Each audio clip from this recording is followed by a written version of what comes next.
location in the Quran is Madian. God explains that Moses escaped from the Pharaoh and fled to Madian before he was chosen as a messenger. Moses lived in, worked at, and got married in Madian. God says in the Quran, and to Madian their brother Shuaib. And it is known that the grave and the mountain of Prophet Shuaib is in Yemen. This establishes that Madian is located in Yemen, not in Saudi or northern Hijaz, as it is thought to be in some history books. Madian also has the Mosque of Prophet Shuaib, which is located in the middle of Oslat al-Manar, on the line connecting Sa'na in the provinces of Ab and Taz in Yemen. The language in which Moses used to communicate with the people of Madian further strengthens the argument that Madian is located in Yemen. The Quran describes how Moses was able to speak at length with the people of Madian without a translator. Refer to the conversation as cited in the Quran. As soon as Moses reached the well in Madian, exhausted from his journey, he was taken by a scene. At this well, men were gathering, and all their focus was on giving water to their sheep and cattle. Two girls were standing modestly on the side, unable to compete with the men to get water for their sheep. He asked them, as narrated in the Quran, "What's wrong? In other words, why are you not getting water for your sheep?" They replied, "We cannot do so until the men leave, as our father is an old man." In other words, they could not go and fight with the men, so they were waiting. Moses helped them to get water. The Quran says he helped them feeding their cattle and sheep, and then he left to the shadow and said, "O God, I am thankful for all your blessings to me." Then one of the two girls came back to him and asked him to meet her father in order to thank him. As narrated in the Quran, one of them came walking modestly and said, "Our father is inviting you in order to reward you for what you've done." Moses went to meet the girl's father, and he told him the story of his escape from Pharaoh. As he came to the old man, he told him the story. So the old man replied, "Do not worry, you were saved from an oppressive people." The old man asked him to marry one of his daughters and to work with him in farming. "I want you to marry one of my daughters," to the end of the verse. This dialogue shows that the people in northern Sudan, or to be precise in the southern part of Misr before the 1899 borders, the place that Moses used to live in under the rule of the Pharaoh, and the people in Madian, the place that Moses escaped to, spoke the same language. The language they spoke is the southern Arabian language that is known to linguists as the Himyarian language. This southern Arabian language was both the language of Yemen and Abyssinia, and is also referred to as the Gears language. If anything, this explains why Moses fled from northern Sudan to Madian or Yemen, a place which shared a common language. It's important to understand here that the Arabian language can be classified into the southern Arabian language and the northern Arabian language.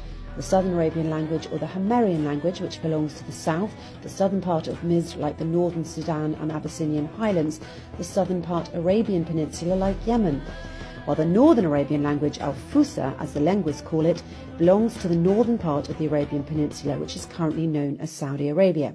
Both languages share similar origins, and people speaking either language could perfectly understand one another. Now we agree that Moses was born and raised at the southern part of Misr and spoke the language of its people, the same language the Pharaoh and Israelites spoke. The Quran says, "And we never sent a messenger except by the tongue of his people, so he can illustrate to them the right, so God can guide whom he wants. He is the most wise." If we dig deeper into the origins of the Israelites in Misr, we ought to read the story of Joseph, the son of the prophet Jacob and the father of the Israelites. We all know that Joseph was thrown in the well by his brothers and was brought into Misr as a slave. It is clearly stated in the Quran that the man who bought him from Misr paid in the dirham, the currency used by the people in this part of Misr.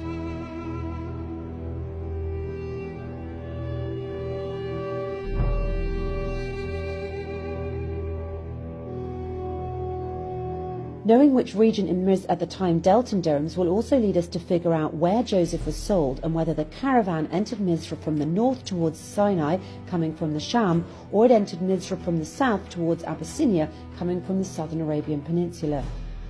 The region that used the dirham at that time was the southern area of the Arabian Peninsula referred to now as Yemen. This implies that Joseph entered Misr from the southern Arabian Peninsula coming from Yemen, which shows that Israelites are originally Arab Bedouins from the southern Arabian Peninsula. It is worth noting here that the dirham was also used in Abyssinia all the way up to northern Sudan. A shared common currency strengthened the trade between these places. The strong commercial ties were also attributed to the use of the same language, which we referred to earlier as the Southern Arabian language or the Himyarian language. Simply put, one language, one currency. Had Joseph been living in Sham and sold in northern Egypt, the buyer would not have paid for him in dirhams, as this was not the currency used in northern Egypt or in Sham. Nevertheless, it is a common misconception that Joseph, his parents and his brothers arrived from Sham to Egypt, indicating that the origins of the Israelites are from Sham. The Quran says on the tongue of Joseph, and he got them from the Bedouin area. It's impossible that the people in Egypt would refer to the people in Sham as Bedouins, because Bedouins were the inhabitants of the Arabian Peninsula at that time. Moreover, immigration of the Bedouins from the southern Arabian Peninsula to the southern part of Misr was a common practice at that time. In fact, a large number of inhabitants of Yemen immigrated to the southern part of Misr, now called North Sudan, through Abyssinia, and settled there in the south after the destruction of Mareb Dam.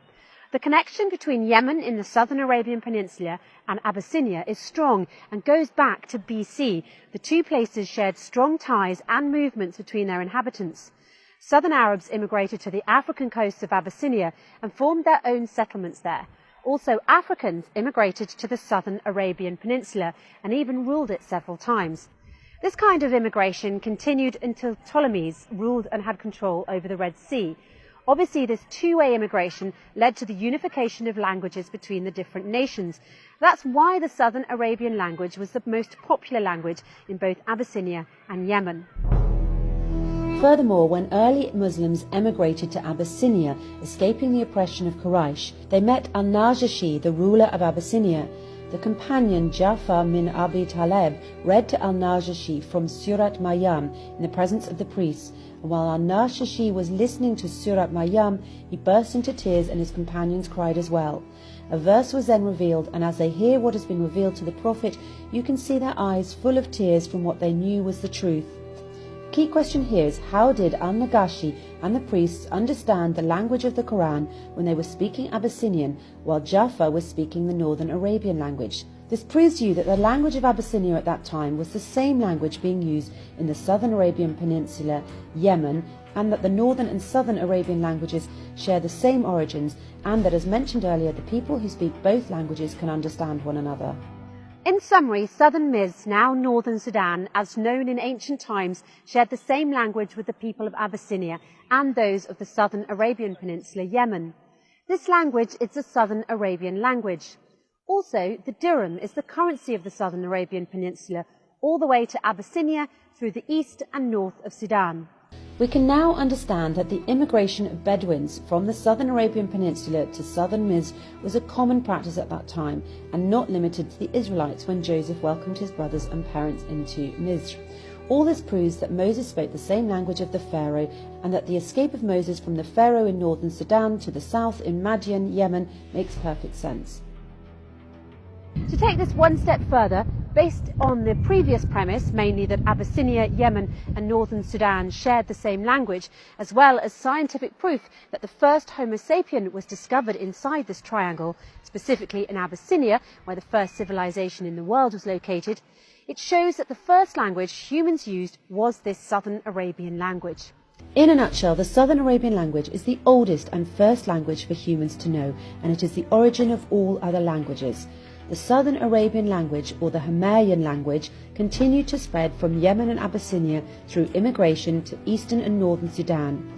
And the Ge'ez language, or the Old Southern Arabian language, evolved after this into three sub-languages: the Amharic language, Ethiopian, and the Tigrinya, Eritrea, and Takrit, eastern and northern Sudan. All these languages have significant commonalities and are written using the same alphabet.